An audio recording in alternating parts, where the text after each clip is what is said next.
Hello everyone. তো আমি মন্দিরে চলে আসলাম তোমাদের সাথে আরেকটা ভিডিও নিয়ে।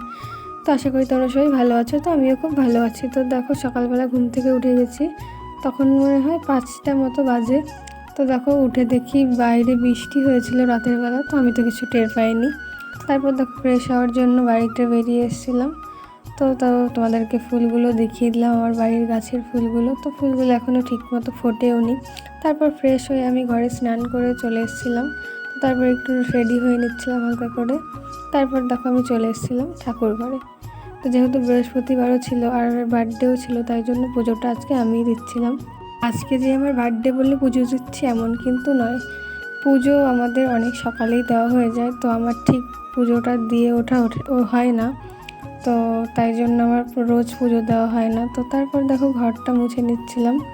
তো পুজো দিতে কিন্তু আমার ভালোই লাগে, কিন্তু সবসময় সম্ভব হয় না আমার পক্ষে, কারণ যেহেতু সকালবেলা উঠে পড়াতে যেতে হয়, তাই জন্য। তারপর দেখো আমাদের যেখানে বাবা মহাদেবের পুজো হয়, ওই জায়গাটা আমি ঝাড় দিয়ে ভালো করে ধুয়ে নিচ্ছিলাম।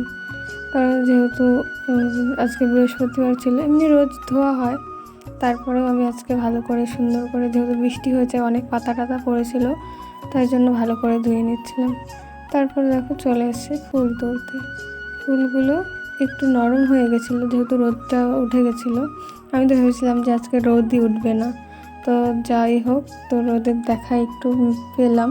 তারপর দেখো এই ফুলগুলো কত সুন্দর ফুটে গেছিলো। আমি কিন্তু সব ফুল গাছ থেকে তুলিনি, কারণ আমার গাছ থেকে ফুল তুলতে একটু খারাপই লাগে। আমার মনে হয় যে গাছেই ফুলগুলো সুন্দর লাগে। আমি দিনে মনে হয় অন্তত 2-3 বার করে এসে দেখে যাই আমার ফুল গাছগুলোকে। তো আমার এই জন্য গাছের থেকে ফুল তুলতে একটু কষ্টই হয়। কারণ ফুল গাছেই দেখবে, আমার শুধু আমার বলে নয়, প্রত্যেকটা মেয়েরই ফুল খুব পছন্দ। তো ওই জন্য আমি ফুলটাকে গাছ থেকে তুলি না। তো যে এবার না তুললেই নয়, পুজো দেবো কী দিয়ে, ওই জন্য আর কি ফুলটা তুলতে হয়। তারপর দেখো টগর ফুলগুলো কি সুন্দর ফুটেছিল। তো আমার এই টগর ফুল গাছটায় কিন্তু টুকটাক রোজই ফুল ফোটে, 1-2 করে। তো এই ফুলগুলোও কিন্তু খুব সুন্দর। তো এই গাছটাকে কিন্তু আমি খুব যত্ন করে বড় করেছি, শুধু এই গাছটাকে না, প্রত্যেকটা গাছ। তারপর চাপা ফুল গাছ থেকে আমি চাপা ফুল পেড়ে নিয়ে তো দেখো চলে এসেছি আমি ঠাকুর ঘরে। তো ঠাকুর ঘরে এসে আমি ফলটা কেটে নিলাম, শুধু ফলের মধ্যে আমই ছিল। তারপর দেখো এদিকে প্রসাদ সব কিছু গুছিয়ে নিয়েছি, যেহেতু বৃহস্পতিবার ছিল, তো ঘরটাকেও আমি এদিকে রেডি করে নিয়েছি। আর বাবার মাথায় একটু জল ঢালতাম, তাই জন্য দেখো দুধ আনিয়ে রেখেছিলাম বোনকে দিয়ে। তো এদিকে আমি দেখো ঘরটা বসিয়ে নিচ্ছি, বৃহস্পতিবার ছিল, আর এখানে আমার ক্যামেরা ধরেছিল আমার বোন।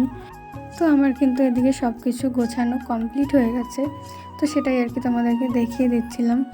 তো পুরো আমার গোছানো হয়ে গেছে। তারপর আমি পুজোটা দিয়ে নিচ্ছিলাম। তো আরেকটা যে ঝুড়ি দেখিয়েছিলাম তোমাদেরকে, তোমরা দেখেছো, ওই ঝুড়িটা কিন্তু আমি ঠাকুর ঘরে আসলে ওই ঝুড়িটাতেই ফুল তুলি। আমাদের কিন্তু পিতলের ঝুড়ি আছে, তাও কিন্তু আমি ওই ঝুড়িটাতেই ফুল তুলি, কারণ আমার খুব ভালো লাগে কাঠের ঝুড়িটা।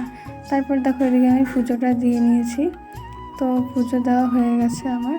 তারপর এদিকে দেখো ঠাকুর ঘরটা পুরো ধোয়া ধোয়া হয়ে গেছিলো, যেহেতু আজকে একটু ধূপ দিয়েছিলাম সকালবেলায়। তো সকালবেলা আমাদের ঠিক ধূপটা দেওয়া হয় না। তো ভিডিওটা কেমন লাগলো, ভালো লাগলে লাইক কমেন্ট শেয়ার করে দিও, আর আমার পেজটাকে ফলো করে আমার পাশে থেকো। তো থ্যাংকস ফর ওয়াচিং, বাই।